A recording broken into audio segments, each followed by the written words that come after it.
command my spirit.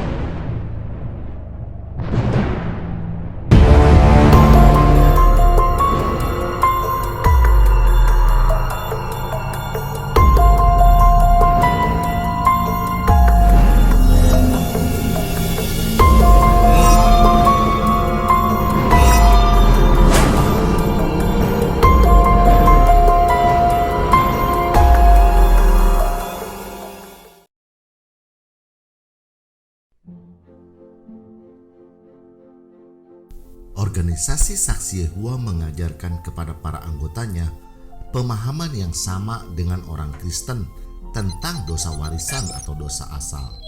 Apakah itu dosa asal menurut Kristen? Dosa asal atau warisan adalah dosa dan kesalahan yang manusia warisi sebagai akibat langsung dari dosa Adam, yaitu ketidaktaatan Adam yang telah memakan buah pohon pengetahuan yang baik dan jahat di Taman Eden. Dosa Adam ini membawa efek kepada seluruh umat manusia yang dilahirkan oleh Adam Hawa.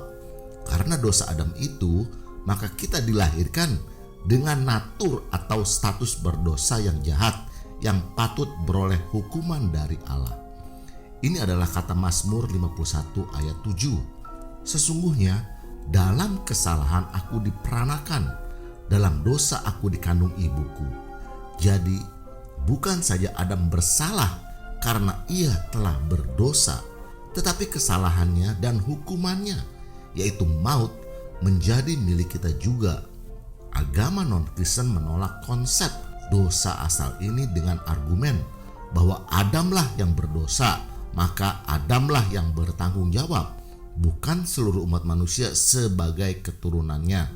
Atau juga ada argumen yang mengatakan bahwa bayi itu ketika lahir adalah suci, murni, tanpa dosa.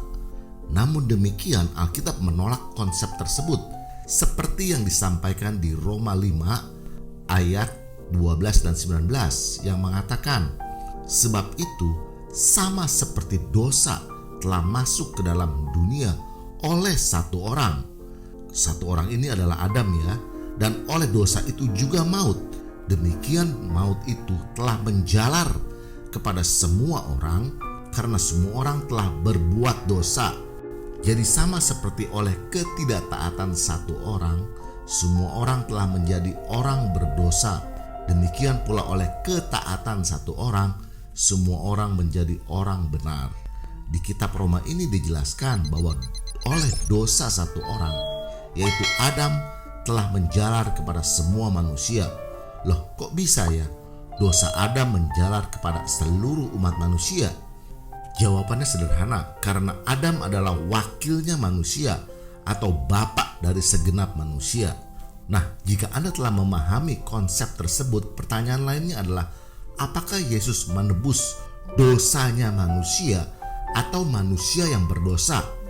Jika kita bicara secara konsep penebusan, maka Yesus menebus manusia, pilihan Allah yang berdosa. Tetapi secara terminologi, Alkitab membolehkan kita menyebut Yesus menebus dosa manusia atau manusia yang berdosa. Kita perhatikan penjelasan dari pendeta Esra Soru dengan judul videonya, mana yang benar, menebus dosa atau menebus manusia berdosa? Yesus itu menebus dosa atau menebus orang berdosa? Tebusannya. Kalau kita melihat mayoritas ayat Alkitab itu menyebut bahwa yang ditebus itu adalah manusia berdosa. 1 Korintus 1 ayat 30, dia membenarkan dan menguduskan dan menebus kita. Berarti orang berdosanya yang ditebus. Lalu bagaimana dengan kita mengatakan bahwa Yesus menebus dosa saya? Apakah itu pasti salah? Menurut saya tidak juga. Sekarang saya akan menunjukkan beberapa dasar, ada ayat perjanjian baru yang secara eksplisit menyatakan bahwa yang ditebus itu adalah dosa atau pelanggaran. Ibrani 9 ayat 15. Sebab dia telah mati untuk menebus pelanggaran-pelanggaran yang telah dilakukan selama perjanjian yang pertama. Dia telah mati untuk menebus pelanggaran-pelanggaran. Ya, pelanggaran itu kan dosa. Berarti dia menebus pelanggaran-pelanggaran. Kalau ayat ini dibaca dalam terjemahan Indonesia sehari-hari, bunyinya adalah tatkala berlaku suatu kematian bagi menebus kesalahan orang. Berarti yang ditebus adalah kesalahan orang. Itu pertama. Nah, oleh karena dosa ketidaktaatan Adam itu, maka semua manusia sebagai keturunannya memiliki natur atau tabiat dosa, sehingga secara otomatis manusia telah hilang kemuliaan Allah dan manusia memiliki kecenderungan hati untuk melakukan dosa, dan manusia tidak mampu melakukan hal yang baik di hadapan Allah. Hal ini dikatakan di dalam kitab Roma 3 ayat 23, karena semua orang telah berbuat dosa dan telah kehilangan kemuliaan Allah. Lalu ada pula kitab Mazmur 14 ayat 3 mengatakan, mereka semua telah menyeleweng, semuanya telah bejat, tidak ada yang berbuat baik, seorang pun tidak. Oleh karena itu, untuk menyelesaikan masalah dosa Adam dan manusia sebagai keturunan Adam, maka Yesus Kristus datang ke dunia untuk menyelesaikan permasalahan dosa tersebut. Yesus datang untuk menjadi tebusan bagi banyak orang. Bagaimana dengan ajaran saksi-saksi Yehova? Di video nomor 87 telah dibahas tentang doktrin saksi-saksi Yehova yang mengajarkan bahwa Yesus menebus dosa Adam, bukan dosa manusia, yaitu saya dan Anda. Perhatikan kutipan berikut ini. Dengan kata lain, Yesus menggantikan Adam untuk menyelamatkan kita. Dengan mengorbankan atau menyerahkan kehidupannya yang sempurna dan selalu taat tanpa celah kepada Allah, Yesus membayar harga tebusan untuk membebaskan manusia dari dosa Adam. Dengan cara inilah, Yesus memberikan harapan kepada keturunan Adam. Apakah artinya itu? Doktrin Yesus hanya menebus dosa Adam, bukan manusia berdosa, adalah sesat. Karena berarti manusia yang berdosa, baik dosa asal dan perbuatannya itu, tidak ditebus oleh Yesus. Ini menjadikan kematian Kristus di kayu salib menjadi sebuah kesia-siaan. Secara tidak sadar dan tidak langsung, saksi-saksi Yehova menolak penebusan yang diberikan oleh Kristus. Lalu siapa atau apa yang menebus manusia berdosa menurut ajaran saksi-saksi Yehova? Nah, inilah jawabannya, yaitu saksi-saksi Yehova menafsirkan Roma 6 ayat 7, yaitu sebab siapa yang telah mati, ia telah bebas dari dosa. Saksi Yehova menafsirkannya ini secara sesat, sehingga tafsirannya itu menjadikan Tuhan Yesus bukanlah juru selamat para saksi-saksi Yehova. Yesus tidak menebus saksi-saksi Yehova. Nah, saya ingin Anda memperhatikan bagian ini agar Anda tidak salah memahaminya, karena sekalipun seorang saksi-saksi Yehova tidak bisa memahami hubungan antara Yesus sebagai juru selamat dengan tafsiran Roma 6 ayat 7 itu. Oleh karena itu, setiap saksi Yehova mengira bahwa Yesus menebus mereka, padahal Roma 6 ayat 7 itu membatalkannya. Menurut tafsiran saksi Yehova, kata mati di Roma 6 ayat 7 adalah mati secara fisik, sehingga kalimat sebab siapa yang telah mati, ia telah bebas dari dosa, berarti saat seseorang itu mati secara fisik, maka kematiannya itu telah membebaskan dosanya sendiri. Dengan kata lain, dosa asal dan perbuatan manusia selama ia hidup di dunia ini tidak diperhitungkan atau tidak perlu dipertanggungjawabkan lagi, karena kematiannya itu telah melunasi dosa-dosanya sendiri, sehingga ketika saat ia dibangkitkan, ia seolah-olah memiliki hidup yang bersih dengan lembaran yang baru. Jadi tidak ada penghakiman setelah ia meninggal. Lalu kapan penghakiman itu terjadi? Menurut saksi Yehova, orang yang dibangkitkan itu akan dinilai dan diadili perbuatannya selama masa kerajaan 1000 tahun. Jika ia memenuhi tuntutan Allah di masa 1000 tahun tersebut, maka ia akan beroleh hidup kekal. Sebaliknya, gagal memenuhi tuntutan Allah itu, ia akan musnah atau lenyap. Berikut penjelasan doktrin saksi Yehova. Menurut penglihatan Rasul Yohanes, gulungan-gulungan dibuka, dan orang mati dihakimi menurut perkara-perkara yang tertulis dalam gulungan-gulungan itu sesuai dengan perbuatan mereka. Apakah gulungan-gulungan itu berisi catatan perbuatan mereka di masa lampau? Tidak. Penghakiman tidak akan didasarkan atas perbuatan mereka sebelum mati. Dari mana kita tahu? Alkitab mengatakan, ia yang mati telah dibebaskan dari dosanya. Roma 6 ayat 7. Maka, orang yang dibangkitkan itu hidup lagi seolah-olah dengan lembaran baru yang bersih. Jadi, gulungan-gulungan itu pasti menggambarkan tuntutan Allah lebih lanjut. Untuk dapat hidup kekal, baik orang yang selamat melewati Armageddon maupun orang yang dibangkitkan harus menaati perintah-perintah Allah, termasuk tuntutan baru apapun yang bisa jadi Yehova singkapkan selama 1000 tahun itu. Jadi, orang-orang akan diadili berdasarkan perbuatan mereka selama hari penghakiman. Nah, bahkan untuk mendukung tafsirannya yang sesat itu, organisasi Menara Pengawal sengaja mengubah Roma 6 ayat 7. Di dalam kitab suci terjemahan dunia baru, buatan organisasi ini menjadi, ia yang mati telah dibebaskan dari dosanya. Perhatikan kata dosanya yang mengindikasikan bahwa orang yang mati itu berarti dosa pribadinya itu telah dibebaskan atau telah lunas saat ia meninggal. Nah, jika kita bandingkan dengan terjemahan lain manapun juga, tidak ada katanya yang mengindikasikan kepunyaan. Terjemahan lama mengatakan, karena orang yang sudah mati itu sudah dilepaskan dari dosa. Kemudian Indonesian Modern Bible mengatakan, sebab siapa yang telah mati, ia telah dibebaskan dari dosa. Bahkan terjemahan bahasa Inggris misalnya King James Version mengatakan, for he that is dead is free from sin. ESV mengatakan, for one who has died has been set free from sin. Nah, jelas tidak ada satupun terjemahan yang mengindikasikan seperti apa yang diterjemahkan oleh Lembaga Menara Pengawal. Nah, saya ingin menceritakan pengalaman pribadi ya.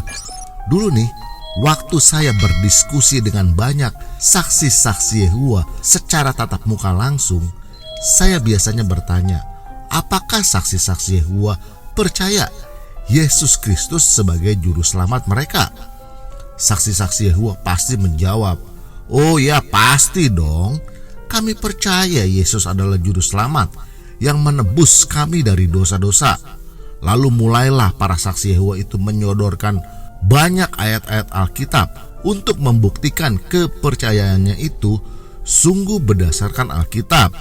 Nah, saya cukup memberikan satu ayat saja, yaitu Roma 6 ayat 7 itu, dan saya meminta saksi Yehova menafsirkannya.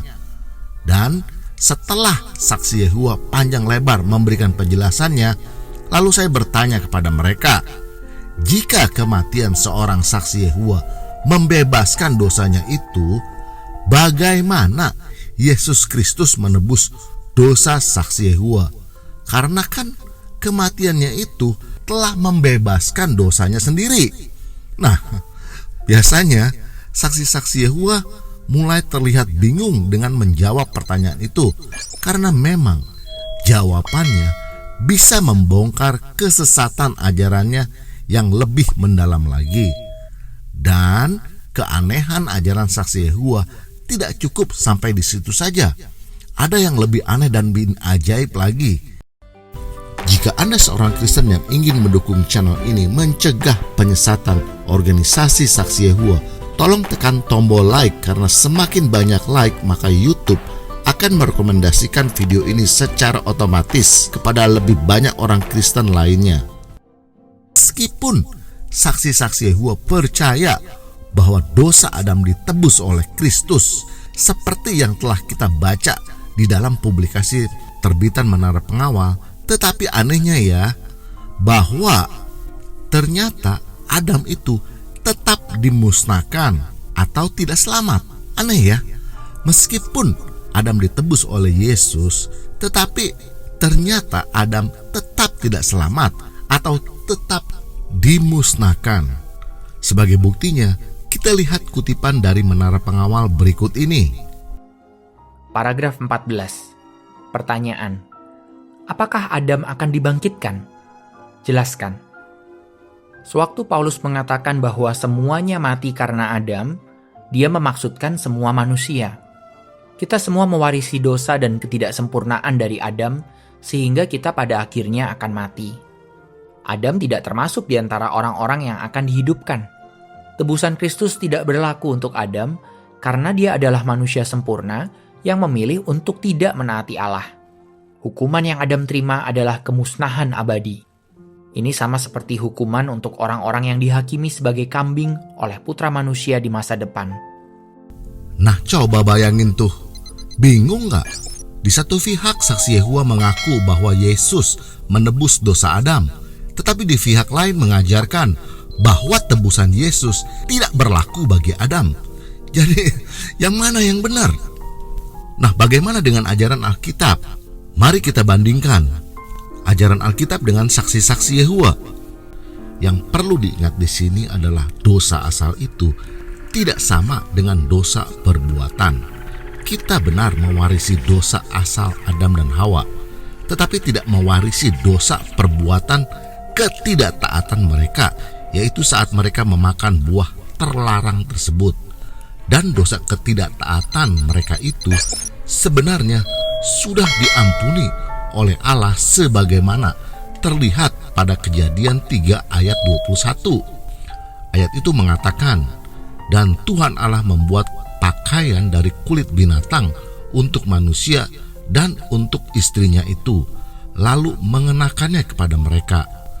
Nah, umumnya para teolog menafsirkan Kejadian 3 ayat 21 tersebut, yaitu tersembelihnya seekor binatang untuk diambil kulitnya sebagai pakaian adalah suatu konsep patron atau pola penebusan yang dilakukan oleh Tuhan Yesus di masa depan, yaitu saat adanya pertumpahan darah Kristus di kayu salib. Jadi, ada seekor binatang yang dikorbankan untuk pertama kalinya sebagai korban penebusan salah atau dosa. Dan kebiasaan korban penebusan tersebut diteruskan oleh Habel hingga orang-orang Yahudi zaman Musa sampai pada masa kedatangan Kristus. Maka para teolog meyakini bahwa Adam pun diselamatkan. Nah, sekarang saya ingin membahas pertanyaan orang Kristen sehubungan dengan konsep ajaran penebusan yang diajarkan Alkitab ini.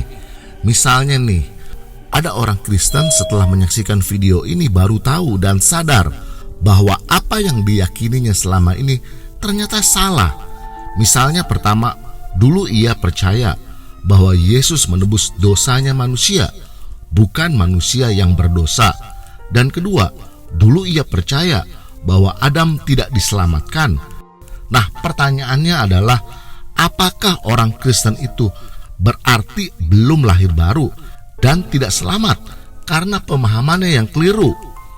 Nah, saya ingin Anda mendengar penjelasan langsung dari Pendeta Esdras Soru mengenai hal ini, meskipun penjelasan Pendeta Esdras Soru itu berhubungan langsung dengan pemahaman Yesus menebus manusia berdosa yang telah kita dengar di bagian awal. Tetapi penjelasan pendeta Ezra Soru itu juga masih relevan dengan ketidaktahuan orang Kristen tentang penebusan dosa Adam oleh Kristus. Mari kita dengar. Simpulannya adalah bahwa apakah Yesus mati menebus dosa atau menebus orang berdosa? Kelihatannya kedua hal itu tidak dibedakan. Hanya dipakai secara interchangeable. Kadang-kadang Alkitab menyebutnya sebagai menebus orang berdosa, kadang-kadang dikatakan sebagai menebus dosa atau menebus kesalahan atau menebus pelanggaran. Jadi itu bukan sesuatu yang terlalu penting. Saudara mau bilang menebus dosa, terserah. Saudara mau bilang menebus orang berdosa, juga terserah. Yang model-model begitu tidak usah terlalu dipersoalkan. Itu tidak mempengaruhi keselamatan. Menurut saya pribadi, masalah keselamatan atau lahir barunya seorang Kristen tidak ditentukan berapa banyak pengetahuan yang orang Kristen itu peroleh, melainkan berapa dekat dan intimnya hubungan pribadinya dengan Kristus. Saksi-saksi Yehova berpikir bahwa keselamatan mereka bergantung kepada berapa banyak pengetahuan yang mereka peroleh. Tetapi Tuhan Yesus mengatakan, kamu menyelidiki kitab-kitab suci sebab kamu menyangka bahwa olehnya kamu mempunyai hidup yang kekal. Tetapi walaupun kitab-kitab suci itu memberi kesaksian tentang aku, namun kamu tidak mau datang kepadaku untuk memperoleh hidup itu. Ya, meskipun ada orang Kristen kurang memahami konsep penebusan seperti yang diajarkan oleh Alkitab, tetapi ia pasti selamat jika ia meyakini bahwa Kristus telah menebus dosa-dosanya, meskipun ia memiliki pemahaman yang kurang lengkap atau keliru tentang konsep penebusan yang diajarkan oleh Alkitab. Ahli-ahli Taurat dan kaum Farisi mempelajari kitab suci dengan tekun, tetapi mereka tidak pernah datang kepada Yesus yang memberikan hidup itu. Nah, bagaimana dengan saksi-saksi Yehova? Para saksi Yehova pasti dibinasakan karena mereka bukan saja telah disesatkan pemahamannya oleh organisasi lembaga menara pengawal tentang konsep penebusan Kristus, tetapi juga para saksi Yehova sebenarnya tidak percaya kepada Allah, Yesus, bahkan Alkitab. Para saksi Yehova tidak menyembah kepada Allah yang sejati dan benar, melainkan kepada badan pimpinan mereka sendiri, yaitu pemimpin tertinggi mereka. Video nomor 86 membuktikannya. Silakan klik kanan atas atau cari linknya di bagian deskripsi. Dan jika Anda adalah seorang Kristen yang menyaksikan video ini, tolong bantu men-share pengetahuan yang telah Anda peroleh dari channel ini tentang ajaran saksi Yehova kepada saudara seiman Kristen lainnya. Karena dengan memberikan informasi yang akurat dan seutuhnya tentang ajaran saksi-saksi Yehova yang sebenarnya, maka hal ini akan membuat saudara seiman Kristen lainnya terhindar dari penyesatan saksi-saksi Yehova yang membinasakan. Terima kasih, Tuhan Yesus memberkati Anda.